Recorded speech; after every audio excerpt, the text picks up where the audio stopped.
The recent election of Cardinal Robert Prevost as the first American pope, now known as Pope Leo XIV, has sparked a mix of anticipation, hope, and concern, especially within the LGBTQ+ community. While some view his appointment as a symbolic middle ground between tradition and progress, others are not so sure what to expect from his leadership. On ABC's The View, co-host Sunny Hostin didn't hold back her apprehensions during a heartfelt conversation on the topic.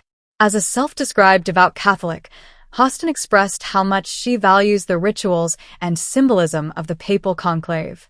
She described watching the white smoke rise and feeling a sense of hope in moments of transition like this. But that hope, she noted, is tempered by real concerns, especially after resurfaced comments Pope Leo made years ago.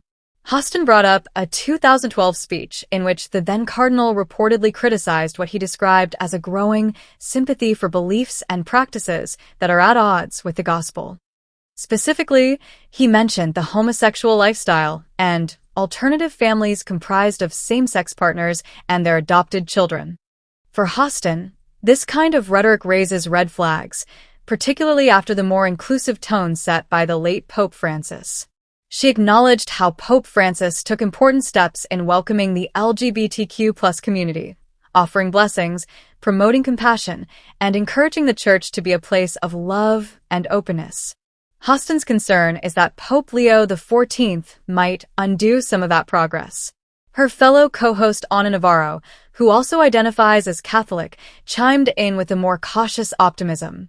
Navarro reminded viewers that 2012 was a different time, even in the United States, where many politicians who now support gay marriage did not back then.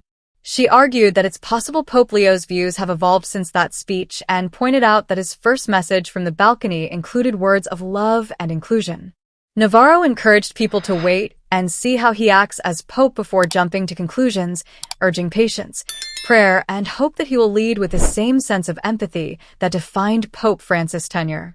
That said, it wasn't the only past remark that stirred unease. Pope Leo has also previously criticized gender ideology, calling it confusing and warning that it seeks to create genders that don't exist. Statements like these resonate deeply in today's socio-political climate, where gender identity and LGBTQ+ rights are at the forefront of cultural debates, especially in the US, where anti-trans legislation has become increasingly common. Ultimately, the reaction to Pope Leo XIV's election highlights the delicate balance the Catholic Church is trying to maintain between tradition and modernity. For many, his past statements are not easily overlooked, especially when they come from someone who now holds one of the most influential spiritual positions in the world. While some hold out hope for growth, evolution, and compassion in his papacy, others are bracing for what may feel like a step backward. One thing is certain. All eyes are on Pope Leo XIV, not just from within the Church but from around the globe, as people wait to see whether his leadership will embrace all believers or reinforce the walls that have long left some feeling on the outside.